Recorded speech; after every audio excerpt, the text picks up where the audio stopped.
As we finish the book of Joel, I want to talk for just a second about the whole idea of judging, because the minor prophets can feel like a pretty judgmental group, and we need to think about that. The whole discussion about judging is a moving target. 10 years ago, we were not supposed to judge. Tolerance was the premier virtue of all virtues, although those who advocated tolerance were often quite intolerant of anyone who disagreed with their advocacy of tolerance. Today, that disagreement has been raised to the level of the whole cancel culture that we have, shouting down voices that you don't agree with, and not having freedom of speech on college classrooms and other things, and people sort of moving against some of the things that we sort of assumed were part of our culture. It's very confusing out there. So let me just say that the left generally was advocating for non-judgment.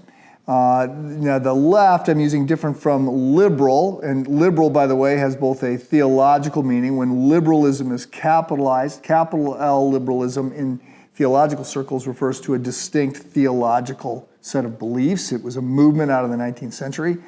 But classical liberalism is is to advocate civil liberties and economic freedom, but that can often feel like conservatism today. It's very confusing out there. But many Christians are confused because the statement in Matthew 7, Sermon on the Mount, given by Jesus, says, "Judge not." And yet there seems to be a lot of judgment that is being done, even in the Bible. And so how are we to understand this? We've got prophets running around calling everything sin and telling us to move in the opposite direction. And yet, aren't we supposed to not judge? Well, taken in isolation, the Matthew 7 comment, "Do not judge," would seem to imply that we're not to judge. But when you read it in context, where immediately after it says, "Do not judge, do not give to the dogs what is sacred, do not throw your pearls before the swine." There's obviously, you've got to make judgment to figure out who the dogs are and who the swine are. In the same sermon, it says, "Watch out for the false prophets. By your fruit, you will recognize them." So by the assessments that you can make on their life, by your judgments that you're making on their life, you'll have some understanding. And, then, look, we've got to take all this in context. And what we have to understand is that we are called to make judgments. We can't live a life without making judgments. We're called to make judgments about moral things. We're called to affirm truth. We're called to avoid sin. You've got to make judgments about what is good and what is evil. So, furthermore, Jesus will make direct calls to us to judge. He'll say, "Stop judging by mere appearances. Instead, judge correctly."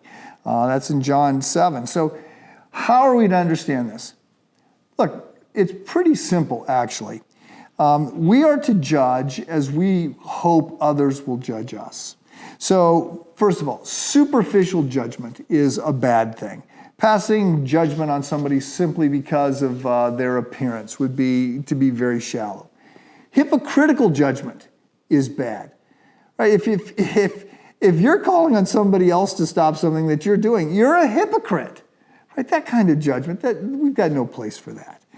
Harsh, unforgiving judgment that is beating people down. No, we're always to treat people and to be gentle towards everyone, Titus 3:2. It's merciful to show mercy. And as Jesus warned, the same way that you judge, right? That's going to be the standard that will be applied back to us. And then self-righteous judgment is wrong. That's just being a Pharisee. It's just thinking you're better than other people, as opposed to recognizing, again, with humility, our own brokenness, and to want to extend the grace and love and care of God that is extended to us, to other people. We don't want to be like the Pharisee. We want to be like the tax collector, who is humble before God and is not sitting in judgment of the Pharisee, as the Pharisee is sitting in judgment of him. So, we are warned about judging others unfairly and unrighteously, but we are called to exercise right judgment. The prophets, the minor prophets, and many other writers in the Bible are calling us to a right understanding of what is good and what is evil and what is true and what is a falsehood. We are to embrace truth.